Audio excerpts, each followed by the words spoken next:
Hello friends, आज के इस जावा ट्यूटोरियल के 5वें वीडियो में हम लोग सीखेंगे type conversion and type casting के बारे में। बहुत इंपॉर्टेंट टॉपिक है, ध्यान से बिल्कुल अंत तक बने रहेंगे, किसी भी पार्ट को स्किप नहीं करेंगे। आप देख रहे हैं आपका अपना YouTube channel coding with Cybotech.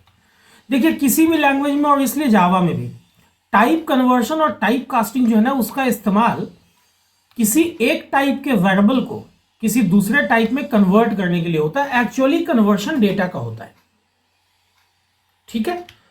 ये हेल्प करता है डिफरेंट टाइप्स ऑफ डेटा को मेमोरी के अंदर मैनेज करने में एफिशिएंटली एंड इफेक्टिवली वे में, ताकि डिफरेंट ऑपरेशन को परफॉर्म किया जा सके विथ कंपेटेबिलिटी।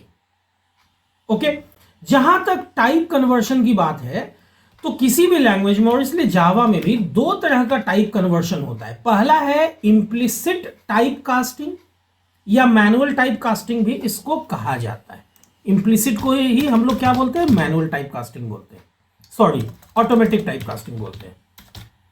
इंप्लिसिट को हम लोग क्या बोलते हैं, ऑटोमेटिक टाइप कास्टिंग बोलते हैं। ओके, और ये जो है वाइडनिंग के लिए जावा में इस्तेमाल होता है। हालांकि देखो, जावा क्या है ना, जावा स्ट्रिक्ट टाइप लैंग्वेज है, इसलिए वाइडनिंग के लिए यूज होता है, नैरोइंग के लिए नहीं। लेकिन सी प्लस प्लस में वाइडनिंग के लिए भी इस्तेमाल हो सकता है और नैरोइंग के लिए भी। तो ये एक इंपॉर्टेंट फैक्टर हो जाता है जावा जब आप सीख रहे हो तब। सेकेंड टाइप ऑफ कास्टिंग जो है वो है एक्सप्लिसिट टाइप कास्टिंग, या इसी को हम लोग बोलते हैं मैनुअल टाइप कास्टिंग, जहां हम लोगों को मैनुअली फिल्टर लगाना होता है।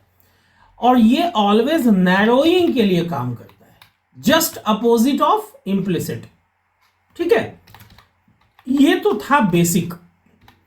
अब भाई, टाइप कन्वर्शन अगर इंप्लिसिट है, वाइडनिंग के लिए यूज होता है, ये तो ऑटोमेटिक होगा। ये टाइप कन्वर्शन है जो ऑटोमेटिकली होता है, जहां स्मॉलर डेटा टाइप जो है ना वो लार्जर डेटा टाइप में कन्वर्ट होता है। और चूंकि देखो, smaller type higher data type में लार्जर में कन्वर्ट हो रहा है, and that's why it is called widening, और इसलिए इसको वाइडनिंग कहा जाता है, ठीक है। इसमें जो है कोई रिस्क नहीं होता है डेटा के लॉस का। हालांकि जब आप सी और सी प्लस प्लस में यही कोडिंग करोगे, जहां पे नैरोइंग के लिए भी इस्तेमाल हो जाता था इंप्लिसिट टाइप कास्टिंग, और इसीलिए उन दोनों लैंग्वेजेस को और उस तरह के जितने भी लैंग्वेजेस हैं उनको लूजली टाइप लैंग्वेज कहा जाता था। तो वहां पे क्या था, डेटा लॉस हो जाता था। लेकिन जावा में ऐसी बात नहीं है। तो सबसे पहले हम लोग ये वाला टाइप कन्वर्शन, मतलब कि इंप्लिसिट टाइप कास्टिंग हम लोग सीखते हैं। देखो, rules of implicit type conversion क्या है, हमेशा smaller to larger data conversion होगा, कोई लॉस नहीं होगा, कंपेटेबल डाटा टाइप कन्वर्ट होगा, ठीक है। कंपेटेबिलिटी का भी ये रखना है, ठीक है। तो अब हम लोग इसको प्रैक्टिकली समझते हैं। देखो, यहां पे मैंने ऑलरेडी एडिटर ओपन रखा है। मैं एक वेरिएबल लेता हूं int num, जिसमें मैं डाल देता हूं 100। अब देखो, यहां जो है ना, num is an integer int type. अब देखो, int जो है ना, ये लोअर टाइप है। मैं यहां लिख देता हूं, ये क्या है भाई, लोअर टाइप है। कैसे भाई, बहुतों से ये हाइयर है, लेकिन कहां ये लोअर है अभी मैं बता रहा हूं आप लोगों को। मैंने नम में क्या रख दिया, 100 रख दिया। ओके, अब मैं यहां लिखता हूं डबल डी, और डबल डी में मैं सोच रहा हूं कि नम का वैल्यू असाइन हो जाए। अगर ऐसा होता है तो नम दैट इज int, ये पहले क्या चीज में कन्वर्ट होगा, is being converted into double. और वो भी कैसे, automatically. This is the example of implicit type casting, क्योंकि यहां पे आपको कोई फिल्टर नहीं लगाना है, ये ऑटोमेटिक होगा। और इसीलिए इंप्लिसिट टाइप कास्टिंग को ऑटोमेटिक टाइप कास्टिंग भी कहा जाता है। और देखो ध्यान से, यहां जो है ना, नम क्या है, int है, ये कन्वर्ट हो रहा है डबल में, मतलब लोअर कन्वर्ट हो रहा है हाइयर में। This is called widening. Okay, तो अब हम लोग यहां पे प्रिंट करके देख लेते हैं। system.out.println, सबसे पहले तो भाई हम लोग लिखते हैं द इंटीजर इज, और इंटीजर अपना कहाँ है रखा हुआ है, तो इंटीजर अपना रखा हुआ है नम में। मैं देखो मेरी आदत क्या है ना कि मैं ऐसे ऑपरेटर को ऑलवेज स्पेस के साथ देता हूँ ताकि यूनिक्स या लाइनक्स में भी प्रोग्रामिंग करना आसान हो जाए।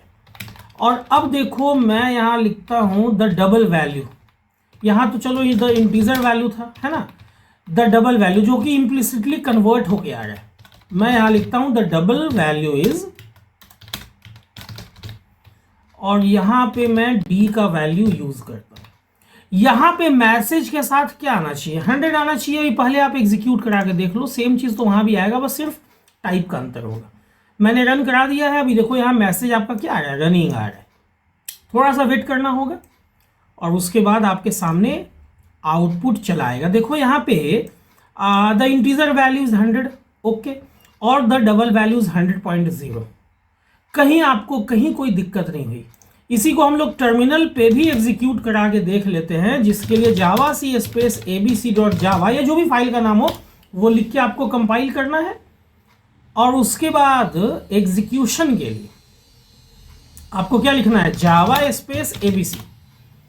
अभी देखो सेम चीज, देखो यहाँ सेम आउटपुट आ रहा है ना। तो this is the example of implicit type casting, जहां पे क्या हुआ भाई, वाइडनिंग का कॉन्सेप्ट यूज हुआ है। अब सेकेंड जो टाइप कास्टिंग है, टाइप कन्वर्शन है। बहुत जगह टाइप कास्टिंग को टाइप कन्वर्शन भी कहा जाता है, that is explicit type casting, और ये नैरोइंग के लिए यूज होता है। यहां पे क्या है ना, यहां पे ये ऐसा टाइप कास्टिंग है जहां पे आपको मैनुअली कन्वर्ट करना होता है। ध्यान दो, लार्जर डेटा टाइप को into a smaller data type, और यहां पे डेटा का लॉस होगा। यहां पे क्या होगा, डेटा का लॉस होगा। अभी जैसे देखो सी की तरह नहीं है। अगर आपने यहां डबल डी लिया और मान लो आपने यहां 9.8 रखा, 9.8, ओके, और आप ये सोच रहे हो कि मैं INT में डी का वैल्यू रख लूं, क्योंकि आप तो भाई सी और C++ पढ़ के आए हो। तो मैं पहले ही बता देता हूं कि ये ऐसा करना एरर देगा। खैर फिर भी चूंकि आप C या C++ पढ़ के या दोनों ही पढ़ के आए हो, तो आप मैसेज देते हो कि द डबल वैल्यू इज, और यहां पे प्लस देके आप डी का वैल्यू प्रिंट कर देते हो, ओके, इट्स ओके। और उसके बाद आप यहां सोचते हो कि मैं यहां प्रिंट करूं कि द इंटीजर वैल्यू इज। अब इंटीजर वैल्यू आपने एन में रखा है, किसी में भी रख सकते हो, लेकिन भाई ये लाइन तो आपका एरर देगा, क्योंकि सी और C++ की तरह आप ऐसा यहां नहीं कर सकते। चलो फिर भी मैं यहां पे रन करवा के आप लोगों को दिखा देता हूं। देखो एरर आना चाहिए, ठीक है, इसको समझना चाहिए। देखो यहां साफ पता चलता है क्या दे रहा है। यहां पे देखो इम्प्लिसिटली डिक्लेयर्ड क्लासेस और जो भी है।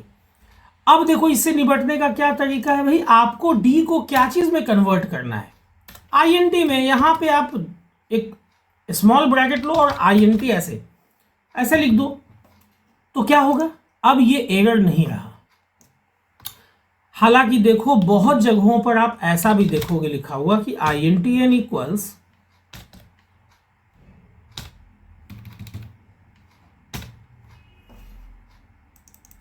बहुत जगहों पर आप यहाँ पे एक अलग स्टाइल में देखो। चलो फिलहाल तो मैं यहाँ पे ऐसे इसको रन करा के आप लोगों को पहले दिखा दूं कि भाई ये आपका एग्जीक्यूट हो रहा है ना विदाउट एरर या नहीं। अभी हम लोग यहाँ देखते हैं, अभी तो रनिंग ही का मैसेज आएगा। देखो द डबल वैल्यू इज 9.8 और द इंटीजर वैल्यू इज 9। 0.8 कहाँ चला गया, वही 0.8 का लॉस हो गया। इसीलिए कहा जाता है कि जब भी नैरोइंग होगा, मतलब कि जावा के अंदर ये चीज, तो हालांकि नैरोइंग जब भी होगा तो डाटा का लॉस तो होगा ही, लेकिन जावा में स्पेशली आप लोगों को इस चीज का ध्यान देना है। मैंने ये चीज आप लोग समझेंगे। अच्छा चलो इसको मैं यहां टर्मिनल से भी अगर चाहूं एग्जीक्यूट कराना, तो जावा सी स्पेस abc.java ऐसा लिख के मैंने इसको क्या किया, इसको मैंने कर लिया कंपाइल, ओके। अभी अगर कोई एरर नहीं है, देखो यहाँ ब्लैंक आ रहा है, उसके बाद मैंने जावा स्पेस abc दिया, देखो नॉर्मल है। द डबल वैल्यू इज 9.8, लेकिन वही वैल्यू जब इंटीजर में कन्वर्ट हो रहा है तो क्या हो रहा है, डाटा का लॉस हो जा रहा है। यही चीज तो मैंने बताया था अभी कि ये ऐसा टाइप कास्टिंग है जहां पे एक तो सबसे पहली बात है कि आपको मैनुअली कन्वर्ट करना पड़ता है लार्जर डेटा टाइप को स्मॉलर में, ठीक है। चूंकि लार्जर डेटा टाइप स्मॉलर में कन्वर्ट होता है, that's why it is called narrowing, और इसमें तो भाई डाटा का लॉस होगा। तो उम्मीद करता हूं कि आज के इस पर्टिकुलर वीडियो को देखने के बाद अब आप लोगों का भी ये कॉन्सेप्ट जो कि मैंने अपने जावा ट्यूटोरियल के 5वें वीडियो में बताया है, ये क्लियर हो चुका होगा। उम्मीद करता हूँ ये वीडियो आप लोगों को पसंद आई होगी, इन्फॉर्मेटिव लगी होगी, नॉलेजेबल लगी होगी। अगर वीडियो अच्छी लगी हो, पसंद आई हो, तो वीडियो को लाइक और शेयर करना ना भूलें। अगर चैनल पर नए आए हैं या वीडियो देख रहे हैं लेकिन चैनल को सब्सक्राइब नहीं किया है, जैसा कि मैं देख भी पा रहा हूँ अपने यूट्यूब के स्टैटिस्टिक्स में कि बहुत सारे ऐसे व्यूअर्स हैं जो वीडियोस तो देख रहे हैं लेकिन जिन्होंने चैनल को सब्सक्राइब नहीं किया है। तो मोटिवेशन बनाए रखने के लिए चैनल को सब्सक्राइब कर लें, बिल्कुल फ्री ऑफ कॉस्ट है, कहीं कोई पैसा लगना है नहीं, और रेगुलर वे में मैं ऑलवेज वीडियो डालता आ रहा हूँ। चैनल के वीडियोस में आप लोगों को बहुत सारा ऐसा लिंक मिल जाएगा, अगर आप देखोगे प्लेलिस्ट के अंदर जा करके तो वहाँ पे बहुत सारे वीडियोस पड़े हुए हैं, तो आप लोग उसका बेनिफिट उठाओ। उम्मीद करता हूँ वीडियो पसंद आई होगी। चैनल को सब्सक्राइब कर लें, बेल बटन को हिट कर दें। वीडियो के लास्ट तक बने रहने के लिए आप लोगों का बहुत बहुत धन्यवाद, शुक्रिया, थैंक्स अ लॉट।